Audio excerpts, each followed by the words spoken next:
اسی طرح سے دعا کے آداب کے بارے میں ذکر کر لیتے ہیں ہم، جو ہمارے پاس کچھ ٹائم بچا ہے۔ آداب دعا میں سے ہے کہ اللہ کے نبی صلی اللہ علیہ وسلم کے پاس ایک شخص آئے، اور ایک جنگ حنین میں ایک شخص تھے ابو عامر رضی اللہ تعالیٰ عنہ، صحابی تھے، ان کو نا اپنے گھٹنے میں بہت زور کا تیر لگا، اور جب ان کا نکالا گیا تو بہت زیادہ بلیڈنگ ہو رہی تھی اور خون روک نہیں پا رہا تھا۔ تو وہ صحابی پریشان تھے، تو انہوں نے کہا کہ اللہ کے نبی کے پاس جاؤ اور کہو کہ میرے لیے دعا کرے، جن کا نام ابو عامر تھا۔ تو رسول اللہ صلی اللہ علیہ وسلم کے پاس ایک صحابی اور کہا یا رسول اللہ ابو عامر کو بہت تکلیف ہے، اسے خون بند نہیں ہو رہا، آپ دعا کریں۔ اللہ کے نبی صلی اللہ علیہ وسلم نے وضو کیا اور پھر اس بندے کے لیے دعا مانگی، ابو عامر رضی اللہ تعالیٰ عنہ کے لیے۔ تو پتہ چلتا ہے کہ وضو کرنا دعا سے پہلے بہتر ہے، آداب میں سے ہے۔ کوئی انسان وضو کے حالت میں نہیں ہے تبھی دعا مانگ سکتا ہے، اس کی دعا انشاءاللہ قبول ہوگی۔ لیکن اگر وہ ایک ایکسٹرا اس پہ چیری آن ٹاپ ڈالنا چاہتا ہے کہ قبولیت کے مزید چانسز بڑھ جائیں، تو وضو کی حالت میں ہو تو وہ دعا مانگے بہتر ہے۔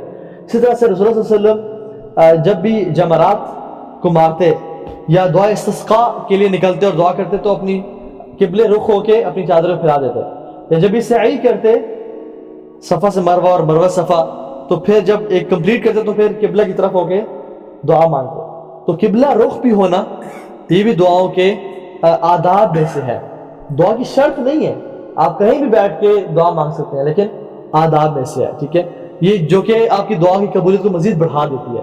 اسی طرح سے اللہ کے نے فرمایا کہ ہمارا رب بہت حیا والا ہے، اس کو حیا آتی ہے کہ جب کوئی اس کا غلام، اس کا بندہ ہاتھ اٹھا کے اس سے دعا مانگے اور وہ ہاتھ خالی لٹا دے، تو اللہ تعالیٰ کو حیا آتی ہے کہ اللہ تعالیٰ کسی انسان کے ہاتھ خالی نہیں لٹاتے، وہ بڑی بزرگی اور حیا والے ہیں۔ امیجن کریں ایک فقیر شخص آپ سے عاجزی سے ہاتھ اٹھا کے مانگ رہا ہے، ہم جو کہ خود فقیر ہیں اور غریب ہیں اور بالکل نکارے ہیں، نہ ایمان نہ کچھ ہے ہم میں، ہمیں بھی ترس آئے تو ہم کچھ نہ کچھ دے دیتے ہیں اسے کہ اس نے ہاتھ پھیلائے میرے سامنے۔ تو جو مالک الملک ہے اور بادشاہوں کا بادشاہ ہے اور جسے خزانے اتنے کہ اندازے ہی کوئی نہیں، اس سے جب اللہ کوئی انسان ہاتھ اٹھا کے دعا مانگتا ہے تو اللہ کی بھی نے کہا کہ اللہ کو حیا آتی ہے کہ وہ ان ہاتھوں کو خالی لٹا دے، تو اس لیے وہ خالی نہیں لٹاتے اور اس کو لازمی کچھ نہ کچھ دیتے ہیں۔ اور اللہ کے نبی صلی اللہ علیہ وسلم اپنے ہاتھوں کو اپنے کندھوں کے برابر اٹھاتے اور اپنے ہاتھوں کی ڈائریکشن بھی وہ اپنے چہرے کی طرف کرتے ہیں۔ His palm hand used to face his face، ٹھیک ہے، صلی اللہ علیہ وسلم۔ اسی طرح سے دعا شروع کس طرح کرنی چاہیے؟ توبہ استغفار سے۔ سب سے پہلے اپنے گناہوں سے توبہ مانگنی چاہیے۔ آپ سلیمان علیہ السلام کو دیکھ لینا، انہوں نے کیا دعا مانگی؟ رب اغفر لی وہب لی ملکا، یا اللہ مجھے معاف کر دے اور مجھے ایسی سلطنت دے جیسی تو آج تک کسی کو نہیں دی۔ کیونکہ جیسے ہی انسان نے اپنے گناہوں سے توبہ مانگی، اللہ نے اس کی گناہوں کو معاف کر دیا اور اللہ سے راضی ہو گیا۔ اب اللہ راضی ہے، اسے جو مرضی منوا لو۔ اور فوراً سے اللہ سلیمان نے کیا دعا کی؟ اللہ مجھے معاف کر دے، رب اغفر لی۔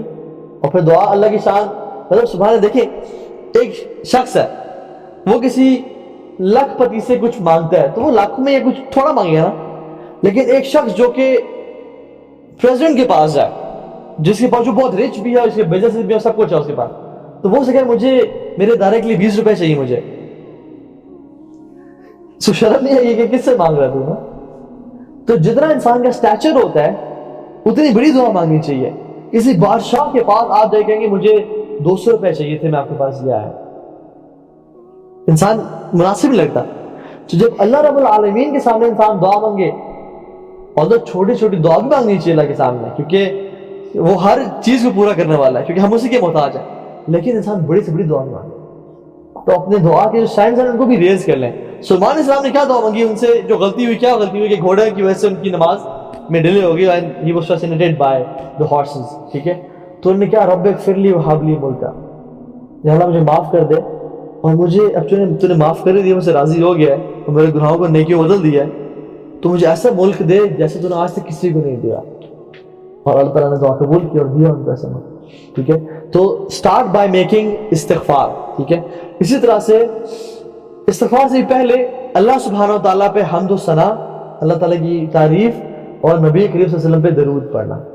ایک صحابی آئے اور انہوں نے آتے ہی ہاتھ اٹھایا، دعا مانگنا شروع کر دی، یا اللہ مجھے یہ دے، یا اللہ مجھے وہ دے، جیسے ہم لوگ یا اللہ پاس کر دے، یا اللہ یہ پیسے دے، یا اللہ رزق دے دے، کوئی حمد و ثنا اور درود۔ تو اللہ کی نے کہا کہ عجلت، تو نے جلدی کی ہے، تجھے چاہیے تھا کہ اللہ کی تعریف بیان کر میرے پہ درود پڑھ اور پھر دعا مانگ.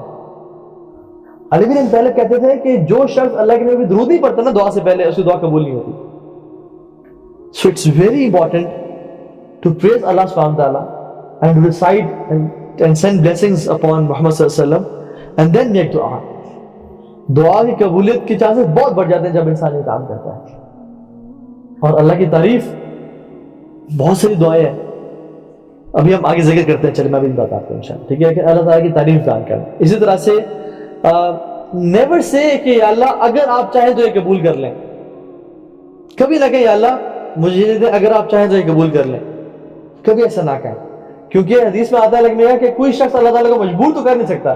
تو کہہ سکتے کہ اللہ اگر آپ نہ بھی چاہیں تبھی دینا آپ نے, کوئی شخص اللہ کو مجبور نہیں کر سکتا. اللہ تعالیٰ جو چاہتے ہیں خود کرتے ہیں.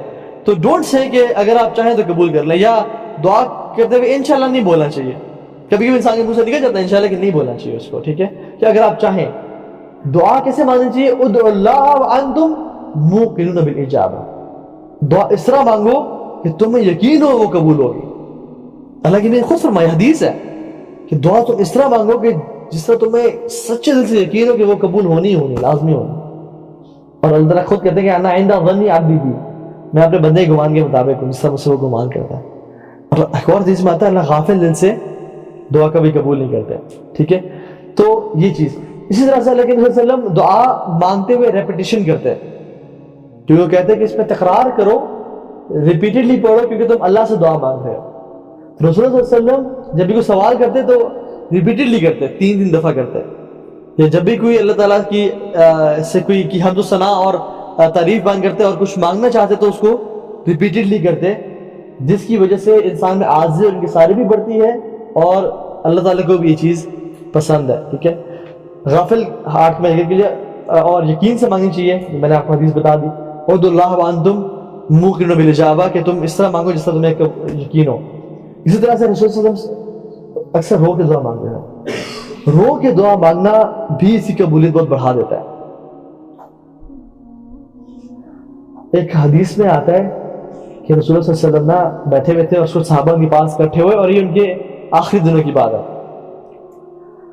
تو انہوں نے کہا, صحابہ بیٹھے تو نے کہا کہ ابراہیم علیہ السلام نے دعا مانگی کہ ربی انہن اضللن کثیرا من الناس فمن تبعنی فانہ منی ومن عصانی فانک انت الغفور الرحیم. اپنے لوگوں کے لیے دعا مانگی کہ یا اللہ آپ یہ جو میری قوم کے لوگ ہیں انہوں نے اکثر لوگوں کو گمراہ کیا کیونکہ یہ دین پہ نہیں آئے. جس نے میری اطاعت کی وہ تو میرے میں سے ہے, لیکن جس نے میری نافرمانی کی تو آپ بڑے غفور رحیم ہیں. انبیاء کا دل دیکھیں آپ, جس نے میری اطاعت کی وہ تو میرے میں سے ہے. ومن عصانی فانک انت الغفور الرحیم, جس نے مجھے نہیں مانا نا آپ تو بڑے غفور رحیم ہیں. اور پھر کہا لگی نے کہ عیسیٰ علیہ السلام نے دعا مانگی اس طرح سے کہ ان تعذبهم فانهم عبادك وان تغفر لهم فانك انت العزیز الحکیم. اگر یا اللہ آپ ان کو عذاب دینا چاہیں تو یہ آپ کے بندے ہیں, لیکن اگر آپ معاف کرنا چاہیں تو آپ ہر چیز پر قادر ہیں, بڑے حکمت والے ہیں. اور کہتے ہیں کہ اور میرے لیے تو اللہ کی میرے ہاتھ اٹھایا اور کہا کہ یا ربی امتی امتی, یا ربی امتی امتی, اور وہ رونے شروع ہو. تو اللہ سبحانہ تعالیٰ کو جلال آیا اور اللہ تعالیٰ نے جبریل علیہ السلام کو بھیجا کہ پوچھو محمد صلی اللہ علیہ وسلم کو کیا چیز رلا رہی ہے, اور اللہ تعالیٰ ہر چیز جانتے ہیں. تو اللہ تعالیٰ محمد صلی اللہ علیہ وسلم نے کہا کہ اللہ سے پوچھ کیا کہ میرے جانے کے بعد میری امت کے ساتھ کیا کریں گے. تو جبریل گئے اور جبریل نے اللہ تعالیٰ سے پوچھا اور اللہ تعالیٰ نے جواب دیا اور کہا کہ بتایا کہ اِنَّا سَنُرْضِيكَ فِي أُمَّتِكَ وَلَا نَسُوءُكَ, ہم آپ کو آپ کی امت کے حوالے سے راضی کر دیں گے اور ان کو کبھی بھولیں گے نہیں. اور اللہ کے نبی رو رہے تھے ساتھ میں. اب یہ اس سے 2 چیزیں ہمیں سمجھ آتی ہیں سبحان اللہ. ایک تو رونا دعا میں, عاجزی انکساری اختیار کرنا, اور دوسری بات اللہ کے نبی کی ہمارے لیے دعا. واللہ اگر ہم ساری زندگی سجدے میں گزار دیں کہ ہم اللہ کے نبی کی امت میں سے ہیں اور انہوں نے جو ہمارے لیے دعائیں کی, ہم شکر ادا نہیں کر سکتے.